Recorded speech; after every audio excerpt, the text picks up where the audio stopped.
দুর্যোগে মানুষের পাশে থাকাই সরকারের দায়িত্ব বললেন প্রধান উপদেষ্টা। বন্যায় ক্ষতিগ্রস্ত 4 জেলায় আবাসন প্রকল্পের ঘর বিতরণ।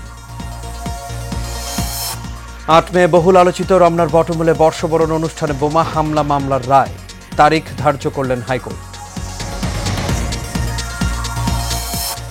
দুদকের মামলায় বিএনপি নেতা আমান ও তার স্ত্রীর সাজা আপিলে বাতিল, বাধা রইল না নির্বাচনে অংশ নিতে। এবং সীমান্তে ভারত পাকিস্তানের ব্যাপক গোলাগুলি, সেনাবাহিনীকে পূর্ণ স্বাধীনতা দিলেন মোদি। 36 ঘন্টার মধ্যে হামলার শঙ্কা ইসলামাবাদ।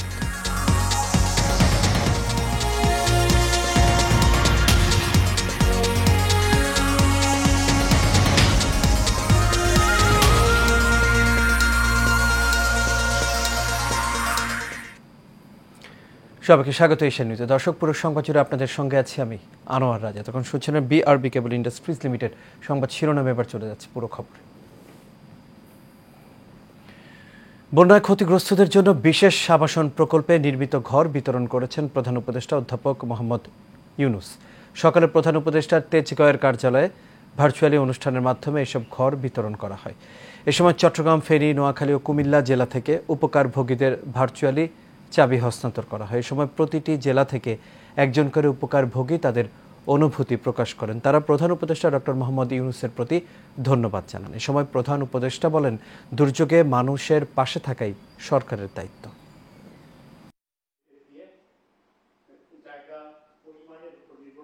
স্বাভাবিক পরিস্থিতিতে গৃহ নির্মাণ ছিল না, অস্বাভাবিক পরিস্থিতিতে গৃহ নির্মাণ ছিল। এটা বিশেষ আলোচনার বিষয় যে এর মধ্যেও গুণগত মান ঠিক রাখা, জিনিসপত্র হাজির করা। ঘর নির্মাণ করতে হলে তো অনেক জিনিসের সমাবেশ করতে হয়। এটাও কঠিন ছিল, রাস্তাঘাট বন্ধ ছিল, চলতে পারছে না, ব্রিজ ভেঙে গেছে, রাস্তাঘাট ভেঙে গেছে। সবার পক্ষ থেকে সেনাবাহিনীকে অশেষ ধন্যবাদ জানাচ্ছি। এই বিপদের দিনে তারা আমাদেরকে আশ্বস্ত করতে পেরেছে এবং আজকে পেছনে ফিরে তাকানোর সময় আমরা বুঝতে পেরেছি যে এটা চমৎকার কাজ হয়েছে। 2001 সালে রমনার বটমূলে ছায়ানটের বর্ষবরণ অনুষ্ঠানে বোমা হামলার ঘটনায় মৃত্যুদণ্ডপ্রাপ্ত আসামিদের ডেথ রেফারেন্স ও জেলা আপিলের রায় ঘোষণা হবে আগামী 8 মে। আজ বিচারপতি মোস্তফা জামান ইসলাম ও বিচারপতি নাসরিন আক্তারের সমন্বয়ে গঠিত হাইকোর্ট বেঞ্চ রায়ের জন্য এই দিন ধার্য করেন। এদিন আদালতে আসামি পক্ষের শুনানি করেন জ্যেষ্ঠ আইনজীবী SM শাহজাহান, সরোয়ার আহমেদ এবং আইনজীবী মোহাম্মদ শিশির মনির। এছাড়া রাষ্ট্রপক্ষের শুনানিতে ছিলেন deputy attorney general Sultana Akter Rubi. এর আগে 2014 সালের 23 জুন বহুল আলোচিত এই মামলার রায় ঘোষণা করেন ঢাকার দ্বিতীয় অতিরিক্ত মহানগর দায়রা জজ আদালতের বিচারক রুহুল আমিন।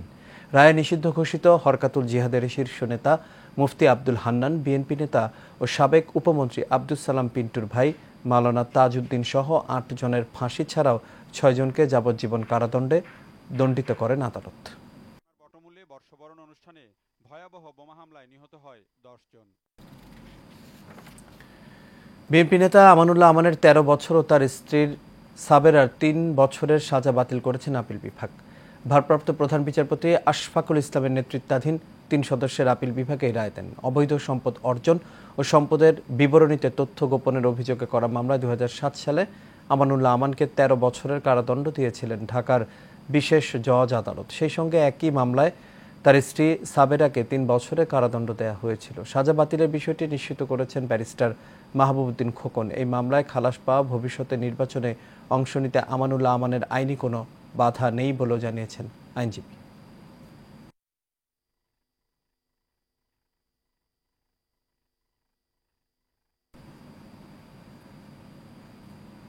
সরকারি চাকরিজীবীদের মধ্যে টাইম স্কেল ও সিলেকশন গ্রেড প্রাপ্তরাও উচ্চতর গ্রেড পাবেন বলে রায় দিয়েছেন আপিল বিভাগ। সকালে ভারপ্রাপ্ত প্রধান বিচারপতি আশফাকুল ইসলামের নেতৃত্বাধীন আপিল বিভাগ এই রায় দেন। এর ফলে প্রায় 15 লাখ সরকারি ও স্বায়ত্তশাসিত প্রতিষ্ঠানের কর্মকর্তা ও কর্মচারীরা এই সুবিধা পাবেন। রিটকারীদের আইনজীবী ব্যারিস্টার ইব্রাহিম খলিল এই বিষয়টি নিশ্চিত করেছেন। এর আগে 2017 সালের ফেব্রুয়ারিতে সরকারি চাকরিজীবীদের স্বয়ংক্রিয়ভাবে উচ্চতর গ্রেড পাওয়ার বিষয়ে অর্থ মন্ত্রণালয়ের দেয়া আদেশ অবৈধ ঘোষণা করেছিলেন হাইকোর্ট। সংক্ষুব্ধ চাকরিজীবীদের এই সংক্রান্ত এক রিট আবেদনের পরিপ্রেক্ষিতে এ রায় দিয়েছিলেন হাইকোর্ট।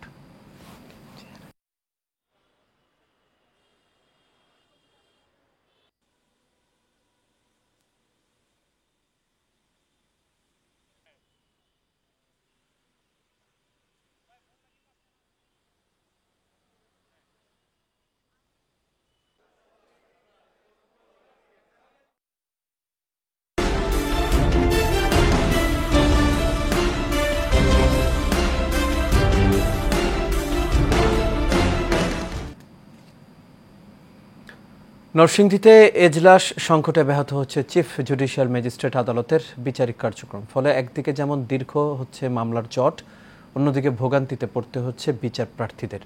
আইনজীবীরা বলছেন একই এজলাসে একাধিক বিচার কার্যক্রম চলায় এই ধীর গতির সৃষ্টি হয়েছে। তবে জনদুর্ভোগ কমাতে দ্রুত আধুনিক 10তলা চিফ জুডিশিয়াল ভবন নির্মাণের আশ্বাস গণপূর্ত অধিদপ্তরের। নরসিংদী থেকে প্রতিনিধি মোহাম্মদ সিদ্দিকুর রহমান ইমনের পাঠানো রিপোর্ট জানাচ্ছেন মেহরাব সুমন। একটি টিনশেড ভবনে 4টি এজলাস, পাশে বারান্দা আর তার পাশেই চলছে বিচারিক কার্যক্রম। জায়গা সংকটে মানুষের উপর মানুষ দাঁড়িয়ে রয়েছে। এই চিত্র নরসিংদী সিনিয়র জুডিশিয়াল ম্যাজিস্ট্রেট আদালতের। 4টি কক্ষে চলছে বিচারিক কাজ। রয়েছে সেরেস্তা, কম্পিউটার অপারেটর, রেজিস্ট্রার সহ সব কার্যক্রম এখানেই। আইনজীবী ও বিচার প্রার্থীদের গাদাগাদি আর হট্টগোলে ভোগান্তিতে বিচার প্রার্থীরা।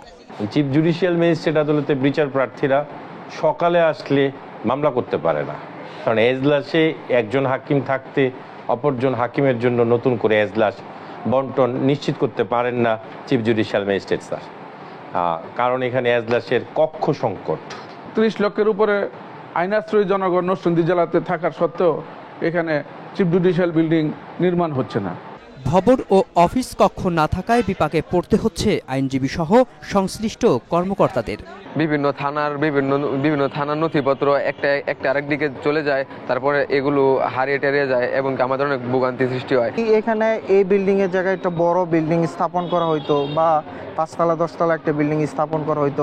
আমার মনে হয় এই যে একটা মানুষের ভোগান্তি, আসলে এই জিনিসটা রিলিফ হইতো। ভোগান্তি লাঘবে দ্রুত ভবন নির্মাণের দাবি জেলা আইনজীবী সমিতির। ঢাকার কাছাকাছি নরসিংদী জেলা শহর, অথচ প্রত্যন্ত অঞ্চলে চিফ জুডিশিয়াল বিল্ডিং নির্মাণ হয়েছে। নরসিংদী ঢাকার অতি নিকটে থাকা সত্ত্বেও আমাদের চিফ জুডিশিয়াল বিল্ডিং নাই। আমি সরকারের কাছে আশা করি অতি দ্রুত যাতে নরসিংদীতে চিফ জুডিশিয়াল ভবন নির্মাণ করেন। জনদুর্ভোগ কমাতে দ্রুত আধুনিক 10তলা চিফ জুডিশিয়াল ভবন নির্মাণের আশ্বাস গণপূর্ত অধিদপ্তরের। এটি প্রায় 100 কোটি টাকার মতো একটি কাজ এবং এটার জমি অধিগ্রহণ প্রক্রিয়াধীন আছে। এটা যে জমিটি আমরা নির্বাচিত করেছি সেটা জেলা টাস্কফোর্সের অন্তর্ভুক্ত। তো জেলা টাস্কফোর্সের অন্তর্ভুক্ত যে কোনো জায়গা কেন্দ্রীয় টাস্কফোর্স থেকে অনুমতি নিতে হয়। তো সেই অনুমতি নেওয়াটা প্রক্রিয়াধীন আছে। জমিটি আমরা পেয়ে যাই এবং প্রকল্প যদি পাস হয়ে যায় আমরা দ্রুত চিফ জুডিশিয়াল ম্যাজিস্ট্রেট আদালত ভবনটি নির্মাণ কাজ শুরু করব। Asian television news desk. ফেনীর ছাগলনাইয়া উপজেলায় ফসলি জমির মাটি কাটা প্রতিরোধে সেনাবাহিনী, পুলিশ ও আনসার বাহিনীর সদস্যদের সাথে নিয়ে ছাগলনাইয়া পৌরসভাধীন দক্ষিণ 17 গ্রামে অভিযান চালিয়েছে ভ্রাম্যমাণ আদালত।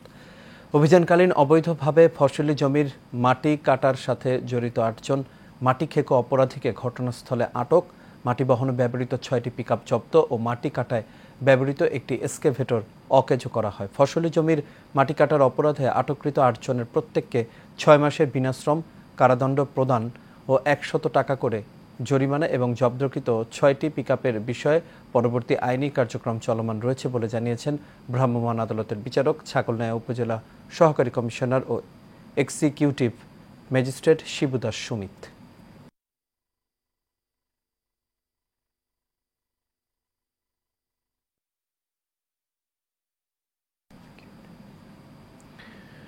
গাইবান্ধার ফুলছড়ি উপজেলার স্থানীয় সরকার প্রকৌশলী কার্যালয়ে অভিযান চালিয়েছে দুদকের 3 সদস্যের একটি দল। রংপুর সমন্বিত জেলা কার্যালয়ের উপপরিচালক শাওন মিয়ার নেতৃত্বে 3 সদস্যের একটি দল প্রকৌশলী কার্যালয়ে এই অভিযান শুরু করে। তবে অভিযানের সময় কার্যালয়ে উপস্থিত ছিলেন না উপজেলা প্রকৌশলী খায়রুল ইসলাম। পরে দুদকের কর্মকর্তারা কার্যালয়ের অন্য কর্মচারীদের ডেকে নিয়ে জিজ্ঞাসাবাদ করেন। এ সময় তারা এই উপজেলায় 2021-24 পর্যন্ত এডিপির বরাদ্দের বিভিন্ন প্রকল্পের ফাইলপত্রের তল্লাশি করেন। এ সময় কাগজপত্রে অনিয়ম, অসঙ্গতি, নানা অভিযোগে প্রকল্পের তালিকা ধরে কাজের অগ্রগতি দেখতে প্রকল্প এলাকায় পরিদর্শন শুরু করেন দুদকের কর্মকর্তারা।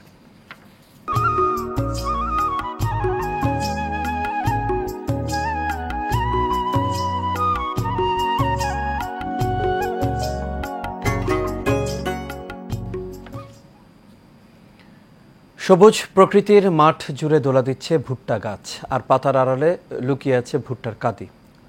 অন্যান্য ফসলের তুলনায় অল্প খরচে বেশি লাভ হয় ভুট্টা চাষে ঝুঁকছেন কৃষকরা। আর এবছর আবহাওয়া অনুকূলে থাকায় বাম্পার ফলন হয় হাসি ফুটেছে কৃষকের মুখে। রংপুরের তারাগঞ্জ থেকে হাফিজার রহমানের রিপোর্ট জানাচ্ছেন শেখ ফাহিম। অন্য ফসলের তুলনায় উৎপাদন খরচ ও পরিশ্রম কম হয় ভুট্টা চাষে, আর চাহিদাও অন্য ফসলের তুলনায় অনেক বেশি। তাই রংপুরের তারাগঞ্জের কৃষকদের মধ্যে ভুট্টা চাষের আগ্রহ বেড়েছে।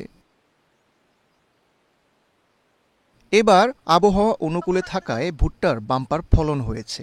ন্যায্য দাম পেলে ভালো লাভ হবে বলে আশা কৃষকদের। অন্য অন্য ফসলের চাইতে ভুট্টার ফলনটা ভালো হয়, বিঘায় 70-80 মণ পর্যন্ত আল্লাহ দেয় হয়। ভুট্টা খুবই লাভজনক, কিন্তু অন্য অন্য ফসলে দেখা যায় যে সার ক্ষয় দিতে দিতে জীবনটাই শেষ। সার লাগে, ওষুধ লাগে, পাতি লাগে, ভুট্টায় তত লাগে না। ভুট্টা যেরকম আবাদ করলে কম খরচে হয় এবং কৃষকরা যাতে স্বাবলম্বী থাকে, সেইভাবেই ভুট্টার দামটা যেন আগের মতোই থাকে। প্রতিবারেই ভুট্টা আবাদ করি আর ইনশাল্লাহ লাভবানও হই। অন্যান্য ক্ষেতের তুলনায় ভুট্টার চাষটা শ্রম এবং অর্থ অনেকই কম লাগে। গত বছরের তুলনায় এবার রংপুরের তারাগঞ্জে ভুট্টা চাষ বেড়েছে বলে জানিয়েছে উপজেলা কৃষি কর্মকর্তা। আমাদের গত 2023-24 অর্থ বছরে যে লক্ষ্যমাত্রা ছিল আমাদের ভুট্টার 2220 হেক্টর, সেটাকে আমরা অতিক্রম করে এবার রবি এবং খরিফ ভুট্টা মিলে 2265 হেক্টর অর্জিত হয়েছে। আর কৃষকদের মধ্যে ভুট্টা চাষাবাদ নিয়ে বেশ আগ্রহ দেখা যাচ্ছে এবং ফলনও বেশ ভালো। এবছর রংপুরের তারাগঞ্জ উপজেলায় 2265 হেক্টর জমিতে ভুট্টা চাষ হয়েছে। আগামীতে এই চাষ আরও বাড়বে বলে আশা সংশ্লিষ্টদের। Sheikh Fahim, Asian television. আর এর সাথে শেষ করবে এশিয়ান নিউজ। তবে যাবার আগে বিআরবি কেবল ইন্ডাস্ট্রিজ লিমিটেড সংবাদ শিরোনামগুলো দেখে নেব দর্শক আরও একবার।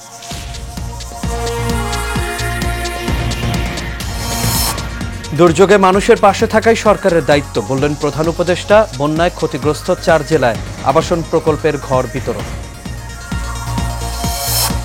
8 মে বহুল আলোচিত রমনার বটমূলে বর্ষবরণ অনুষ্ঠানে বোমা হামলা মামলার রায়, তারিখ ধার্য করলেন হাইকোর্ট। দুদকের মামলায় বিএনপি নেতা আমান ও তার স্ত্রীর সাজা আপিলে বাতিল, বাধা রইল না নির্বাচনে অংশ নিতে। এবং সীমান্তে ভারত পাকিস্তানের ব্যাপক গোলাগুলি, সেনাবাহিনীকে পূর্ণ স্বাধীনতা দিলেন মোদি। 36 ঘন্টার মধ্যে হামলার শঙ্কায় ইসলামাবাদ। দর্শক, এই ছিল আমাদের এখনকার আয়োজন। আমাদের পরবর্তী সংবাদ দেখার আমন্ত্রণ রইল। এখন সাথে থাকার জন্য সবাইকে ধন্যবাদ।